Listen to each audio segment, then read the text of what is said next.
여러분, 회복 탄력성이라는 말을 들어보셨는지 모르겠어요. 우리가 큰 상처와 어려움과 고난을 당했을 때 그 상처와 고통과 아픔 속에 주저앉는 것이 아니라 다시 일어나는 힘을 회복 탄력성이라고 합니다. 그래서 마음의 근육과도 같은 것이죠. 모든 물건들은요, 탄성을 가지고 있습니다. 땅에 떨어뜨리면 반사적으로 튀어오르죠. 근데 어떤 것은 적게 튀어오르고요, 어떤 것은 많이 튀어오릅니다. 오늘 우리의 삶도 마찬가지예요. 어떤 사람은 상처를 받고 힘들고 고통 속에 있으면 탄성이 별로 없어서 툭 떨어져서 깨어지거나 다시 일어나지 못해요. 그러나 어떤 사람은 마음의 근육이 있어서 탄성이 있어서 떨어지면 다시 튀어서 탕 하고 튀어 올라와서 다시 원위치로 돌아오는 회복의 능력이 있는 것이죠. 한 사람이 조사를 해봤다고 합니다. 지속적으로 발전을 이루어가고 성공한 사람들의 특징 한 가지가 이 회복 탄력성이 건강하게 잘 가지고 있는 사람들이 성공을 하더라는 거예요. 우리가 인생을 살면서 실패를 경험하지 않을 인생은 아무도 없을 것입니다. 그러나 실패를 경험하거나 상처를 경험하거나 그때 낙심하고 좌절하여 떨어져서 사는 인생이 아니라 다시 튀어 올라서 건강한 모습으로 살아가는 것, 이것이 능력이라는 생각을 해보게 되어져요. 그런데 이 회복 탄력성이 있는 사람들의 특징이 무엇인가 하면 죄나 상처로 인한 수치심, 이것을 잘 극복해낸 사람들, 수치심과 상처에 마음이 지배를 당하지 않는 사람들, 그런 사람들이 회복 탄력성이 있다라는 거예요. 그죠? 오늘 나누고 싶은 것은 이 수치심에 대한 이야기를 나누려고 해요. 제약되고 상처되어지고 깊은 수치심은 우리의 영혼의 암과도 같습니다. 그래서 그 수치심에 붙들려 살아가는 사람, 그 상처의 수치심에 붙잡혀 살아가는 사람은요, 인생의 자유와 기쁨을 누리지 못해요. 늘 우울하고 늘 부정적이고 그곳에서 벗어나지 못하고 절망적인 삶을 살아가죠. 오늘 축복하기는 오늘 우리 안에 숨겨진 이 깊은 상처의 수치심이 있다면 예배를 통해서 회복되어지는 놀라운 축복과 은혜가 저 여러분 가운데 있으시기를 주님 이름으로 축원합니다. 오늘 수치심의 문제를 다루면서요, 먼저 생각할 것이요, 이 수치심에는 두 가지 요소가 있다고 합니다. 하나는 긍정적인 요소, 또 한 가지는 부정적인 요소라는 거예요. 이 마리 파우스라는 사람이 쓴 수치심이라는 책에 보면요, 이런 이야기가 나옵니다. 정당한 수치심, 건전한 수치심은 도리어 자신의 잘못을 뉘우치고 관계를 회복하는데 영혼의 신호등이 되지만, 잘못된 수치심은 다른 사람뿐만 아니라 자기 자신과의 관계마저 깨뜨리는 감옥이 되어진다. 건강한 수치심이 있고 부정적인 수치심이 있다라는 거예요. 그런데 긍정적인 수치심, 건강한 수치심은 우리의 영혼을 회복하게 하고 우리의 영혼이 가야 될 방향을 올바르게 제시하는 신호등과 같고, 반면에 부정적인 수치심은 강박주의, 완벽주의, 열등감, 성격장애와 같은 우리 안에 뭔가 정서적 질병을 만들어내는 일이 되어진다라는 거예요. 여러분, 무슨 수치심에 긍정적인 요소가 있을까요? 그런 어떤 분은 그렇게 생각할지 모르겠어요. 그런데 여러분, 세상에요, 수치심을 가진 것은 사람들밖에 없어요. 짐승들은 수치심이 없습니다.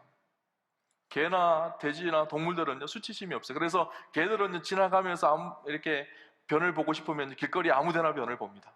그럼에도 불구하고 전혀 수치스러워하지 않죠. 그죠? 사람은요, 수치심이 있기 때문에 내가 하고 싶은 대로 못해요. 그죠?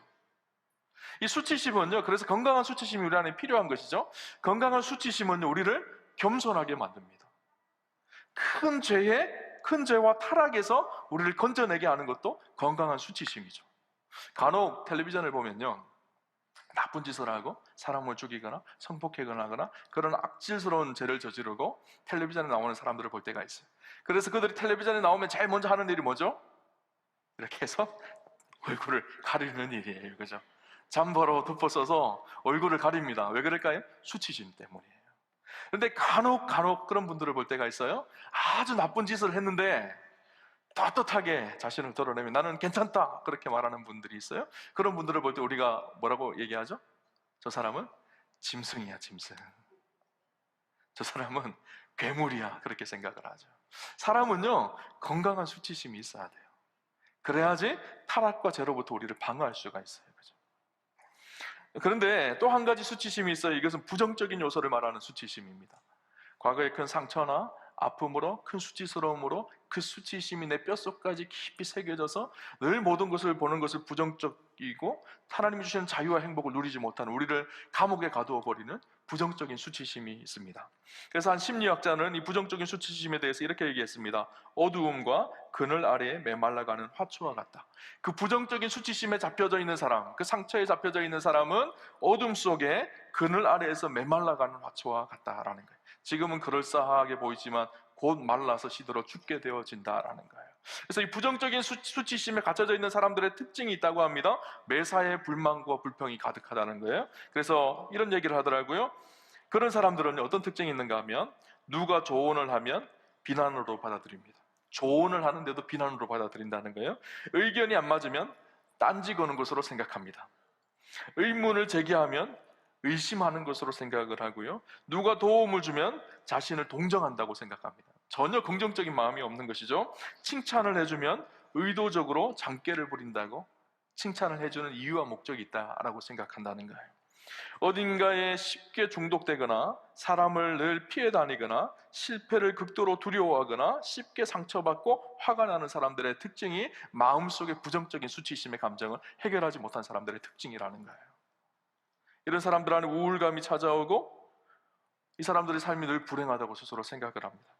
건강한 삶을 위해서는요, 이 부끄러운 수치심, 죄로 인해서 여러 가지 상처와 아픔으로 인해서 일어났던 내 마음속에 뼛속까지 새겨진 이 수치심의 문제를 잘 해결해야 된다라는 거예요. 오늘 성경은요, 우리에게 어떻게 우리가 이 수치심에서 풀려나는지를 이야기해주고 있어요. 오늘 본문 우리 같이 한번 볼까요? 5장 9절 말씀 우리 같이 한번 보도록 하겠습니다. 같이 한번 합독하도록 하겠습니다.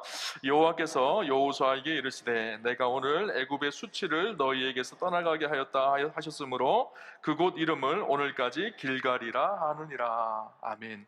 하나님께서 이스라엘 백성들을 향해서 너희에게 있는 애굽의 수치심을 떠나가게 하셨다. 그곳 이름을 길갈이라 그렇게 이야기해요. 길갈이라는 말이요, 떠나가다, 굴러가다라는 말이에요. 그래서 오늘 우리가 읽은 성경에는요, 수치심이 떠나가게 하였다 이렇게 표현하고 있지만 영어 성경이나 우리 개역 한글 성경에는요, 수치심이 굴러가게 하셨다라는 거예요. 영어 성경으로 보니까요, rolled away라고 돼 있어요. 굴러가 버렸다라는 거예요. 하나님께서 수치심을 밀어내셨다라는 거예요. 이스라엘 백성들 안에는요, 큰 수치와 상처와 아픔이 있었어요. 무엇일까요? 애굽에서 400년 동안 종살이했던 그 수치와 아픔과 상처가 있었죠. 종살이 노예로 사는 삶이 어땠을까요?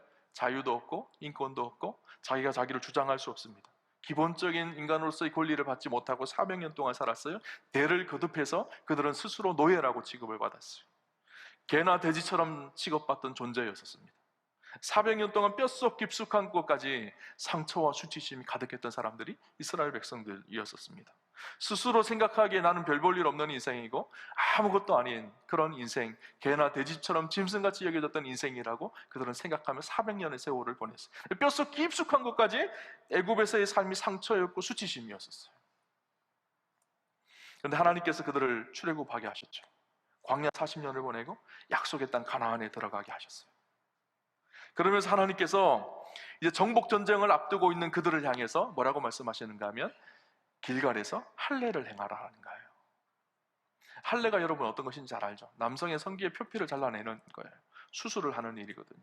여러분 생각해 보세요. 하나님께서 할례를 행하라고 하셨는데 할례를 행하라고 하신 하나님의 이 말씀이 이성적으로 타당하지 않은 말씀이에요. 이제 전쟁을 해야 돼요. 전쟁을 하게 되려면 없던 힘도 길러야 되잖아요. 그죠? 그런데 수술을 하고 일주일 동안 아무것도 할 수 없는 그 상태로 접어 들어가는 거예요. 전쟁 적군들이 언제 침범할지 모르는 그런 위기 상황이 이스라엘 백성들에게 어떻게 닥칠지 몰라요. 실제로 창세기 34장에 우리가 잘 아는 사건이 있습니다. 야곱의 가족들이 세겜에 머물게 되었을 때 야곱의 딸 디나가 세겜의 사람들에게 강간을 당하잖아요. 그때 레위와 시몬이 어떻게 하죠? 너희가 할례를 행하면 내 딸 디나와 하몰의 아들 추장 세겜과 결혼을 하게 해주겠다 합니다. 그때 세겜의 모든 남자들이 다 할례를 행하죠. 그때 어떻게 하죠? 레위와 시므온이 가서 다 쳐 죽여요. 몸을 움직일 수 없을 때, 뭘 할 수 없을 때 다 죽이고. 이스라엘 백성들이 할례를 실제로 행하게 되어지면 그런 위기가 찾아오는 거예요. 그래서 이 말씀에 순종하기가 쉽지 않은 말씀이었었어요. 그리고 오늘 성경 1절을 보면요, 가나안 사람들이 이미 하나님께서 이 광야세를 지나면서 전쟁에 승리하게 한 그 소문을 들었어요. 그들의 마음이 녹아졌다라고 그렇게 성경을 기록합니다. 정신이 잃을 정도라는 거예요. 기세가 꺾였다라는 거예요. 기세가 꺾였으면, 가나안의 사람들의 기세가 꺾였으면 이제 어떻게 해야 될까요? 기세가 있을 때 전쟁을 해야죠. 그죠? 근데 하나님께서 잠깐 멈추라는 거예요. 이대로 돌진해서 들어가면 전쟁에 승리할 확률이 높은데 멈추라는 거예요. 스톱하라는 거예요. 그리고 할례를 행하라는 거예요. 이해될 수 없는 일을 하나님께서 약속하셨죠. 왜 할례를 행하라고 하셨을까? 할례가 무엇일까요? 이스라엘 백성들은요, 난지 8일이 되어지면 할례를 다 행하게 하였습니다. 그래서 오늘 본문 4절에서 5절에 보면요, 뭐라고 얘기하는가 하면 나면서부터 할례를 행해야 될 이스라엘 백성들이 광야 생활 중에 할례를 행하지 못했던 것을 이야기를 해주고 있어요. 오늘 보면 4절 5절 한번 볼까요? 여호수아가 할례를 시행한 까닭은 이것이니 애굽에서 나온 모든 백성 중 남자 곧 모든 군사는 애굽에서 나온 후 광야길에서 죽었는데 그 나온 백성은 다 할례를 받았으나 다만 애굽에서 나온 후 광야길에서 난 자는 할례를 받지 못하였습니다. 광야 1세대들은 애굽에서 할례를 다 받고 출애굽을 했는데 광야 2세대들, 1세대들이 죽고 난 2세대들이 태어나서 광야에서 어떠한 이유인지 모르겠지만 할례를 받을 수가 없었던 것 같아요. 아마 광야에서 위생적으로도 힘들었을 것이고 또 언제든지 구름기둥이 움직이면 불기둥이 움직이면 언제든지 이동해야 되는 그런 위기 상황들이 있었기 때문에 할례를 하는 게 쉽지 않았던 것 같아요. 하나님께서 다시 그들을 향해서 너희가 할례를 행하라는 거예요. 여호수아가 이 힘든 명령 앞에 순종합니다. 그리고 모든 남자들이 다 할례를 받아요. 근데 놀라운 일이요, 할례를 받고 회복되어지는 기간에 육신의 연약함도 회복되어졌을 뿐만 아니라 애굽에서의 수치심도 하나님께서 떠나가게 하시는 축복이 있었다라는 거예요. 무슨 말씀일까요? 하나님께서 그들의 영혼을 치유하고 회복하게 하셨다는 거예요. 도대체 할례가 무엇이기에 하나님께서는 이스라엘 백성들을 할례를 함으로 인해서 그들의 내면적인 상처와 아픔과 수치심을 떠나게 하셨을까요? 할례의 의미는요, 아까 말씀드렸던 것처럼 성기의 표피를 잘라내는 일이지만 그 속에 담겨진 의미가 있습니다. 할례를 행함으로 이스라엘 백성들은 하나님이 택하신 하나님의 언약의 백성이라는 확정의 표가 바로 할례였거든요. 그들이 할례를 행하면서 무엇을 생각했을까요? 아, 하나님께서 우리를 구원하시고 인도하셨구나. 우리가 저 애굽의 종으로 살았지만 더 이상 애굽의 종이 아니라 하나님이 택하신 하나님의 백성이구나. 이 사인이 할례예요. 그죠? 광야에서 40년 동안 유리하며 난민처럼 살았지만 우리가 힘들고 어려운 광야 생활을 보냈지만 그럼에도 불구하고 하나님이 우리의 하나님이 되시고 우리는 하나님의 백성이고 하나님 우리를 인도하시고 우리를 붙들고 계신다는 그 신실한 약속의 증표가 할례인 거예요. 그들이 할례를 받으면서 그것을 알게 되어졌을 거예요. 아, 하나님이 우리를 사랑하시는구나. 하나님이 우리를 택하셨구나. 하나님이 우리의 하나님 되시는구나.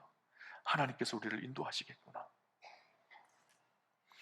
그들이요, 지금 몸은 가나안에 가까워왔습니다. 이제 가나안 정복 전쟁을 곧 하게 되었어요. 그러나 아직까지 그들의 마음과 생각은요, 애굽에 갇혀서 벗어나지 못했어요. 그래서 우리가 잘 아는 것처럼 광야 40년 동안 이스라엘 백성들이 계속 원망하고 불평하잖아요. 하나님의 임재와 하나님의 영광과 하나님의 일하심을 날마다 경험하고 목도하고 있지만 그럼에도 불구하고 그들 안에는요, 애굽의 수치심을 벗어버리지 못한 거예요. 애굽에서의 상처를 벗어버리지 못한 거예요. 그러니까 늘 원망하고 불평하고 있었어요. 하나님께서 약속의 땅 가나안에 들어가기 전에 먼저 하고 싶으신 것이 있으셨던 거예요. 무엇일까요? 그들의 수치심과 상처와 아픔을 걷어내는 일을 먼저 하고 싶으셨던 거예요. 그렇죠? 많은 사람들은 생각합니다. 빨리 가나안에 들어가야지, 빨리 가나안에 들어가서 젖과 꿀이 흐르는 그 땅에서 풍성하고 부유하고 행복하게 살아야지, 그렇게 생각을 합니다. 어떻게 하면 전쟁에서 승리할 수 있을까? 그것을 먼저 생각하죠. 그러나 하나님은 무엇을 먼저 생각했을까요? 우리의 내면을 먼저 생각한 거예요. 애굽의 상처와 아픔을 벗어버리게 하는 것. 그래서 하나님의 백성으로 온전히 살아가게 하는 것. 이것이 중요한 것을 이야기하고 있죠. 여러분, 하나님의 관심은요, 우리의 내면 세계에 있습니다. 우리의 마음의 상태에 있는 거예요.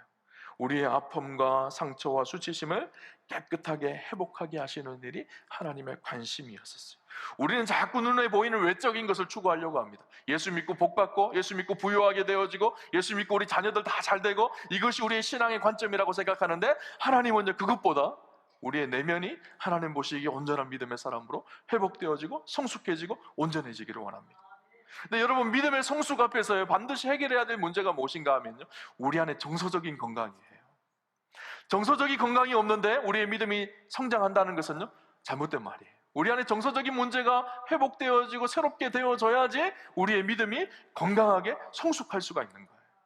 이스라엘 백성들이 약속의 땅 가나안에 들어가지만 여전히 애굽의 수치심과 애굽의 상처를 가지고 그곳에 살아간다면요, 그들은 여전히 똑같이 과거의 모습 속에 머물러 살아갈 수밖에 없어요.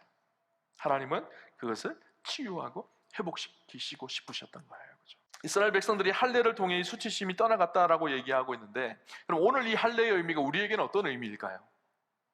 이스라엘 백성들이 할례의 의미가 하나님의 언약의 백성이라는 의미라고 말씀드렸죠. 하나님이 우리를 어떻게 사랑하는지를 알게 하는 언약의 증표라고 얘기했잖아요. 오늘 우리에게 이 할례는 무엇일까요? 사도 바울은 우리에게 뭐라고 얘기하는가 하면 로마서 2장 28절에서 29절에 이렇게 얘기합니다. 무릇 표면적 유대인이 유대인이 아니요 표면적 육신의 할례가 할례가 아니라 오직 이면적 유대인이 유대인이며 할례는 마음에 할지니 영에 있고 율법 조항에 있지 아니한 것이라. 그 칭찬이 사람에게서 나는 사람에서가 아니요 다만 하나님에게서니라.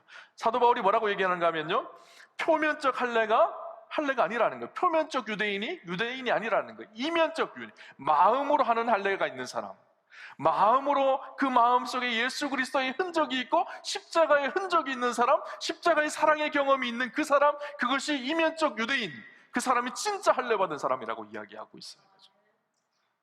그렇다면 이 의미가 무엇이죠? 이스라엘 백성들이 할례를 통해서 하나님의 선하심과 인자하심과 하나님의 사랑과 은혜를 깨닫고 선택받은 택한 백성이라는, 언약 백성이라는 사실을 깨닫고 알게 되어졌던 것처럼, 우리는 우리의 마음속에 십자가의 사랑을 새길 때, 하나님의 은혜가 우리의 마음에 새겨질 때, 그분이 우리를 어떻게 사랑하셨고 우리를 어떻게 인도하셨는지를 깨달아 아는 그 은혜가 우리의 마음속에 깊이 깊이 새겨질 때 나타나는 현상이 무엇일까요? 그 은혜와 사랑이 우리의 수치와 상처를 덮어버려요. 그 은혜와 사랑이 우리의 삶 속에 쌓여져 갈 때 우리의 마음속에 있던 수치가 굴러가기 시작합니다. 상처가 굴러서 우리를 떠나가기 시작해요. 성경은요, 사실 그 이야기가 기록돼 예수님을 만나는 사람들마다 그들 안에 있었던 상처와 아픔이 씻겨져 나가는 이야기들이 기록되어져 있어요. 가장 대표적인 사건 하나를 들으라면 요한복음 8장 이야기를 들 수 있을 것 같다는 생각이 들어요. 여러분, 요한복음 8장 이야기 잘 아시죠? 가늠한 현장에 잡혀온 여인에 대한 이야기예요. 당시 서기관과 바리새인들이요, 예수님을 책잡게 하기 위해서 현장에서 가늠하다 잡혀온 여인을 예수님 앞에, 사람들 앞에 끌고 옵니다. 예수님을 넘어뜨리기 위해서요. 왜 넘어뜨리기? 이 율법으로 하면 이 가늠하다 잡힌 여인을 어떻게 하는 건 돌로 쳐 죽이라고 얘기하거든요. 예수님이 돌로 쳐 죽인다 그러면 로마법을 어기는 것이고요, 돌로 쳐 죽이면 안 된다라고 하면 율법을 어기는 거예요. 그래서 예수님을 넘어뜨리게 하기 위해서 바리새인과 서기관들이 이 여인을 데리고 왔어요. 성경이 뭐라고 기록하는가 하면 요한복음 8장 4절에서 5절 보면 예수께 말하되 선생이여, 이 여자가 가늠하다 현장에 잡혔나이다. 모세는 율법에 이러한 여자를 돌로 치라 명하였거니와 선생은 어떻게 말하겠나이까? 어떻게 말하겠습니까 예수님? 이렇게 말하고 있죠. 그럼 이 여인의 입장에서 한번 생각해 봅시다. 가늠하다 현장에 잡혔어요. 수치스럽게 벌거벗겨져서 그곳에 끌려왔어요. 수많은 사람들이 자기의 죄됨을 쳐다보고 있어요. 특이한 것이요, 여러분, 간음을 혼자 하는 건가요? 아니잖아요, 그죠? 남자는 어디 갔나요? 성경에 남자는 빠져 있어요. 아마 그런 수치심도 모르는 그런 남자였을지 모르겠어요. 그런데 이 여인이 사람들 앞에 끌려와서 온갖 수모와 수치심을 다 당합니다. 예수님께서 이 여인에게 어떻게 하셨을까요? 땅에 글을 쓰기 시작했어요. 무슨 글을 썼는지 성경은 나오지 않아요. 그러나 예수님께서 권위 있는 말씀으로 말씀하십니다. 너희 중에 죄 없는 자가 돌로 쳐라, 그렇게 말씀하세요. 그 말 앞에 모든 사람들이 다 숙연해지고 그 여인을 다 떠나갑니다. 근데 중요한 것은요, 그 다음이에요. 요한복음 8장 10절을 보면 이렇게 기록하죠. 예수께서 일어나사 여자 외에 아무도 없는 것을 보시고 이르시되 여자여, 너를 고발하던 그들이 어디 있느냐? 너를 정죄한 자가 없느냐? 대답하되 주여 없나이다. 예수께서 이르시되 나도 너를 정죄하지 아니하노니 가서 다시는 죄를 범하지 말라. 참 감동이라는 생각이 들었어요.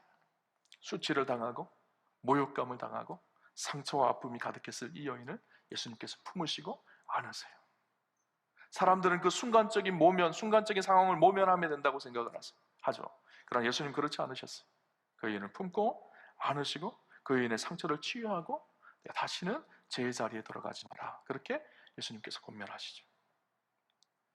주님 우리의 상처와 아픔을 끌어안으시고 우리를 위로하시고 우리를 회복하시는 분이 하나님이세요.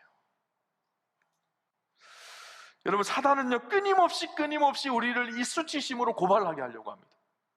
이 수치심 때문에 무너지게 하려고 해요. 야, 너까지 인생이 뭐라고? 네가 교회 다니면 다야? 네가 죄 짓는 거 날마다 봐. 과거의 너의 삶을 봐. 과거의 너의 아픔과 상처를 봐. 거기서 헤어나지 못하게 만드는 것이 사단이 하는 일이에요. 그래서 주님은 우리를 늘 품으시고 안으시고 덮으세요.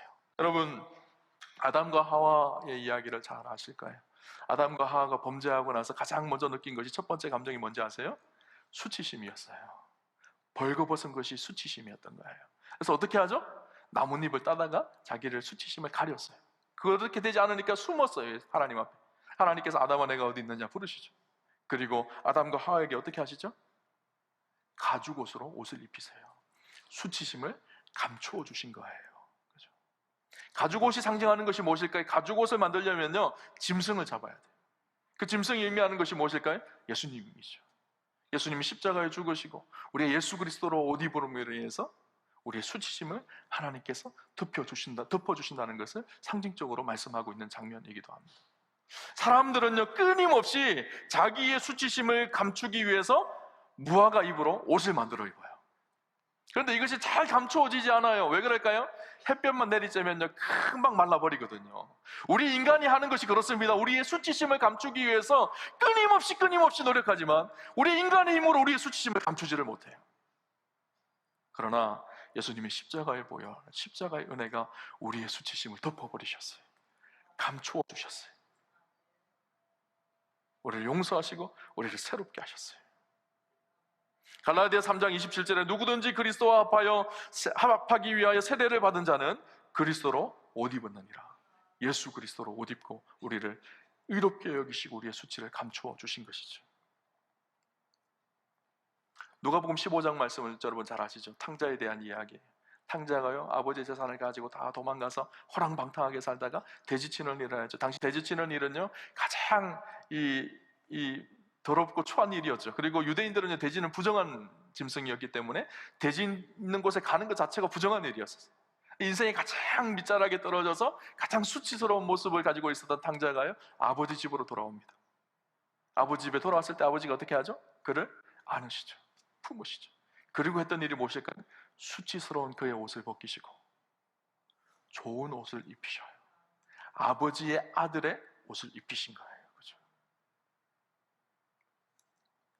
오늘 하나님의 은혜가요 우리의 수치를 덮어버리고 하나님의 은혜의 옷을 입게 하셔서 하나님의 새로운 존재로 우리를 부르셨다라는 사실을 여러분 기억하셔야 돼요. 오늘 이 길갈이라는 이름의 뜻이 아까 말씀드린 굴러갔다라는 뜻이잖아요. 때때로 우리 인생 가운데요 너무나 큰 수치와 상처가 있으면요 이 돌이 너무 커서 잘 안 굴러갈 때가 있어요. 은혜를 받았을 때는 감추어진 것 같고 말씀을 들을 때는 감추어진 것 같고 떠나갔던 것 같은데 어느 순간 보면 또 그 자리에 서 있는 것 같고 또 그 자리에 서서 우리에게 상처와 아픔이 다시 생각나게 하고 그 수치스러움이 다시 생각나게 하여서 어떻게 하지 못할 때가 있어요. 자, 요즘에 여러분들이 기도해 주셔서 열심히 박사과정 수업을 듣고 있는데요 최근에 들었던 수업이요 용서와 화해라는 수업이었어요. 근데 우리가 그 교수님이 이런 얘기를 해요. 우리가 누구를 상처를 받았기 때문에 이 사람을 용서해야 되겠다는 것은 아는데 그 상처가 너무 커서 용서가 안 될 때가 있잖아요. 그렇죠? 그럴 때 해야 되는 작업 한 가지가 무엇인가 하면 그 상처받은 감정을 내 뜻대로 굴려버리지 못하니까 그 옆에다가 긍정적인 감정들을 하나하나 쌓아가는 거예요. 대치가 아니라 다른 것으로 바꿔놓는 것이 아니라 상처받은 감정을 내 옆에 병치하는 거예요. 그냥 옆에다가 하나하나 긍정적인 감정을 쌓아가다 보면 어느 순간 그 긍정적인 감정이 잘못된 감정을 이기는 순간이 올 거예요. 그러면 그 상처받은 감정을 굴러버리게 하는 거예요. 그렇죠? 우리 안에 가장 큰 긍정적인 감정이 무엇일까요? 우리 인생을 뒤집어 놓을 수 있는 긍정적인 감정이 무엇일까요? 십자가의 은혜 아닌가요? 하나님의 사랑 아닌가요? 우리 안에 있는 이 수치심, 상처라는 감정 앞에요 힘들면 그것이 밀어버리기가 너무 어려우면 그 옆에다가요, 날마다 하나님의 사랑과 은혜를 쌓아가세요. 그러면 어느 순간 하나님의 그 놀라운 사랑의 능력이, 우리의 놀라운 긍정적인 파워가 수치스러운 우리의 감정을 밀어내는 일들이 일어나게 되어질 것입니다. 축복하기는 저와 여러분의 인생 가운데 있는 수치와 상처의 감정이 굴러가는 축복이 있으시기를 주님 이름으로 축원합니다. 저는 우리 우암교회 예배의 자리, 이 자리가요, 영적인 길갈의 자리였으면 좋겠어요. 우리의 수치와 상처와 아픔이 떠나가는, 굴러가 버리는, 그래서 하나님의 백성으로 주시는 자유와 은혜와 기쁨을 누리고 회복하는 거룩한 예배가 되기를, 거룩한 길갈이 되시기를 주님 이름으로 축원합니다.